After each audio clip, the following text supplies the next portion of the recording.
Hi and welcome to part B of our driving forces for change. So if you remember from last time, we've already ticked off owners, managers, employees, pursuit of profit and reduction of costs. So we're now going to look at these as driving forces that are pushing through and forcing change to occur.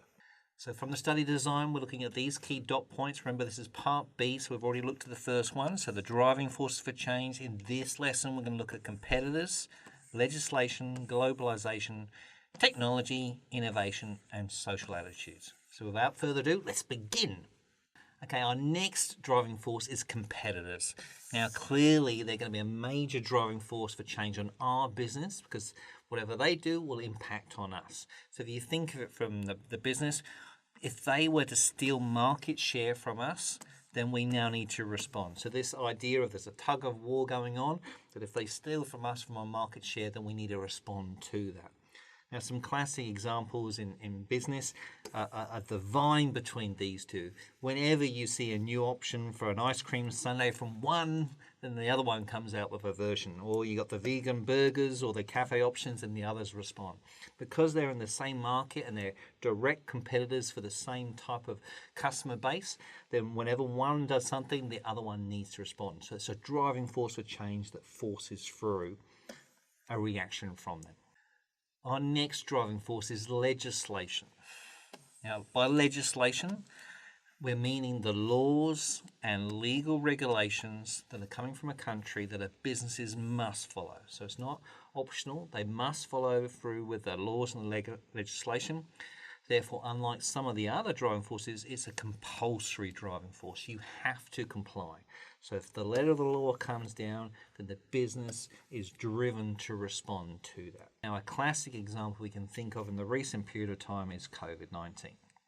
When COVID-19 came through, and Victoria and also the federal government brought down laws requiring businesses to comply, then instantly those businesses needed to respond.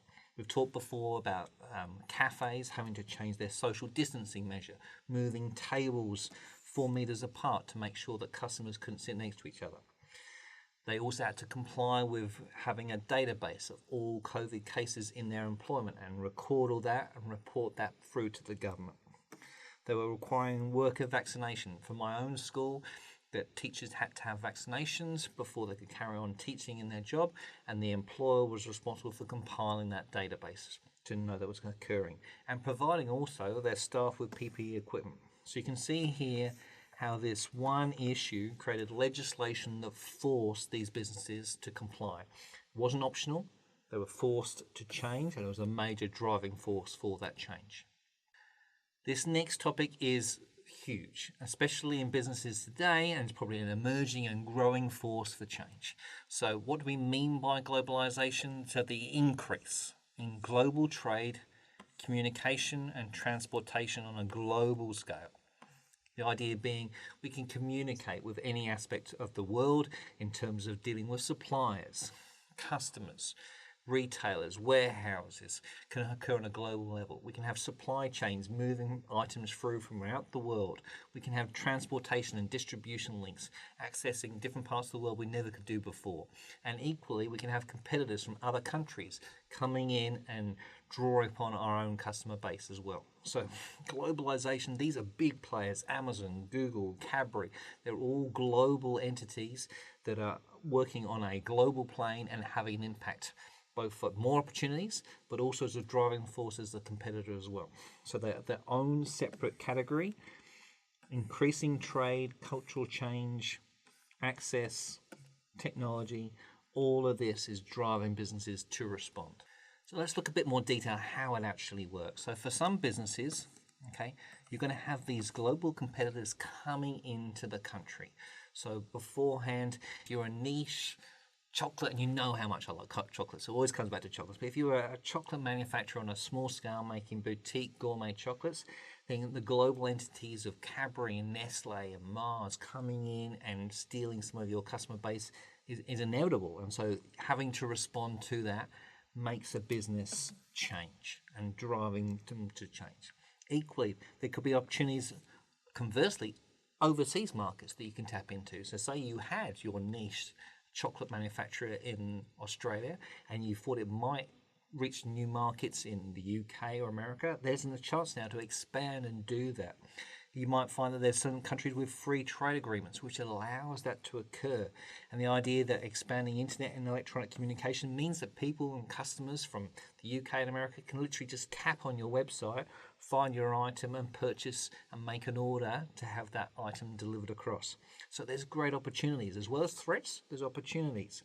You also might be chance to seek global manufacturing options to reduce labour costs, outsourcing, or obtaining raw materials like our cocoa beans from Ghana from around the world, better quality or better price. So globalization is a massive force that's driving companies to change and respond to it. Now, technology could nearly have its own category by itself. Just the advances over time and the constant evolution of technology just means there's a constant pressure and driving force for change. So technology is continuously on the move, major driving force for change. The idea of robotics, automated production lines, the idea of big data where we can access all our customer patterns and have a really intricate knowledge of how customers might respond under certain situations. The idea of cloud computing where we can keep all this information stored and access it from any laptop in any part of the world. Artificial intelligence that can read the human behavior, anticipate and respond to that without having to actually manually code that in.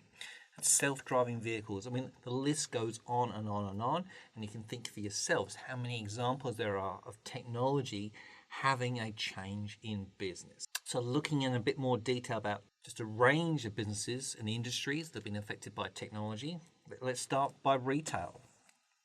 How many of you still go to the retail malls and want to actually tangibly touch and try on items? And how many of you instead go to online shopping outlets, eBay, Amazon, which replace bricks and mortar retail stores like Borders, where you used to buy your books from, okay? It's closed in 2011, so replaced by online ordering instead. In the area of tourism, Airbnb and Skyscanner, instead of going to a travel agent, now you can just go online and use your webjet to search up the flights. Or you can use the Airbnb rather than hotels, all having a big impact. In the area of entertainment, I've mentioned before, I used to go to Blockbuster Videos to get my VHS players of a certain movie. Now I can stream that through Netflix and Stan, etc., Paramount, where I can just get that straight to my computer. Okay, how has that completely changed that industry? In the share market, the idea of online trading replacing stockbrokers and the actual tactile version of them. In the area of food delivery, apps like Uber Eats, ordering, tracking and delivering food online that can come straight to your home. Same through greengrocers or from supermarkets, it can be delivered straight to your home delivery. Or in the area of manufacturing, technology, things like 3D printing may in future replace manufacturing production in areas like home appliances, clothing and even houses. If you go online and see a couple of videos, you'll actually see 3D printed houses now occurring where they can be mass produced and literally made in a couple of weeks rather than months or years, just by the 3D printer. So amazing technological advances. That's happened in my lifetime. Think what happens in your lifetime and the big impact that will have as a driving force on businesses. Innovation, again, an aspect of technology, but it has its own distinct category. So if you think of what innovation actually means, it's the process of altering or improving, creating new products or procedures. So adapting existing products and materials and then finding new purposes or new avenues for them. So improving or creating new products or procedures. Looking for ways to improve to get that competitive edge.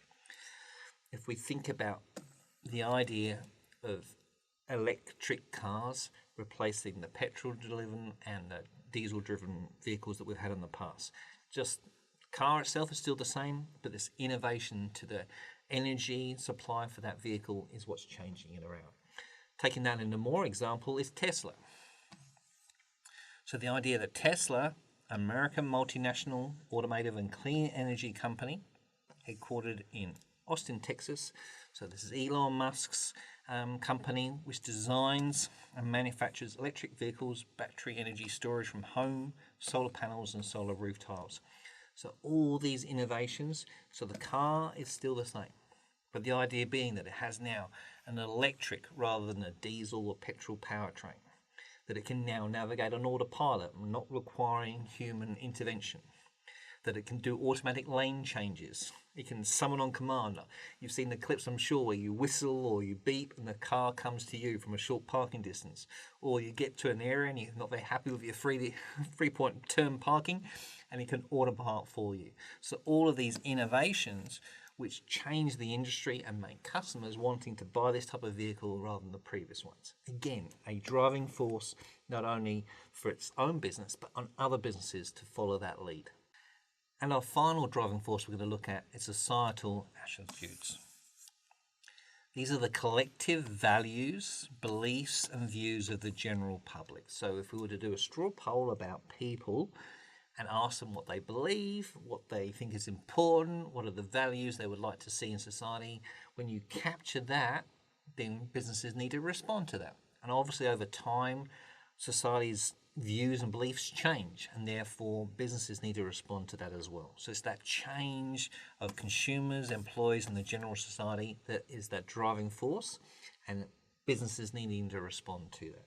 So for example, if businesses need to respond to social concerns about the environment, which has had an increasingly vocal and more powerful role over the last 20, 30 years, where people and society are much more concerned about eco-friendly packaging, sustainable raw materials, minimizing wastage, using better sources of power, renewable energy in the production of goods and services. That big focus around the environment has become a really big value that businesses need to respond to. They're also about being transparent, because all of you are so much more aware on your social media that the idea being that anything goes wrong, you need to be able to respond to that. So the idea being online shopping, where you want to buy your goods and services instead of using bricks and mortar retailers, whether you want home delivery of items, click and collect, all of those type of changes in society's values, again, need to be responded. And of all the groups, we'd argue your group, you should be telling me this rather than the other way around. What are your values and beliefs that you have? How will you shape the future generations? And how will that impact on businesses? You're designed to be the social media and digital natives. So therefore, if you have free thinking, creative, flexibility, career advancement built into you, how do businesses respond? One day you'll be employees. How do businesses respond to your needs? In the future, you'll obviously be growing and emerging customers of these businesses. So how, again, do these businesses respond to your needs and your values? So changing society's attitudes over time need to be responded to, and again, become a major driving force for change. Okay, here we have a worked example of a possible question that could transpire in either SAC or the end of year exam. So it's requiring you to explain. So we're looking for a bit of detail on this response here. Explain with a business example. So again, grab the highlighter out and make sure you capture all the points, how competitors can be a driving force for change. Okay, so for 3 marks, we're going to need to explain in detail how the competitor can be a driving force for change, and then provide that additional business example to support the answer. Okay, so hopefully you can see this scaffolded up nicely in front of here. A business needs to respond to the actions of competitors or risk being left behind in an industry. If customers transfer their allegiance to a competitor with a better good or service, this leads to reduced market share, declining sales, declining revenue and profits, and ultimately business collapse. The pursuit of competitive edge is therefore a constant driving force for a business. An example of this is the constant interaction between Hungry Jack's and McDonald's in the fast food industry, with customer promotions, sales discounts, new products moving into each other's traditional market areas or looking for new market opportunities. Okay, so we have an example to support it. If there was more marks, obviously you go into more detail, but you can see there it nicely matches the 3 marks that are available, and by doing that in that scaffolded way, you'll get the full marks as well. Well done. So here we have a nice simple concept map where you can see now all of the driving forces at play. Remember, driving forces are those things that force change to occur, that are pushing through the change, that are making businesses respond. So each of these forces plays a big role. We need to understand them and how they may impact on the business. What we're going to look at in the next lesson then is those restraining forces, the ones that are resisting the change from occurring. I look forward to seeing you then.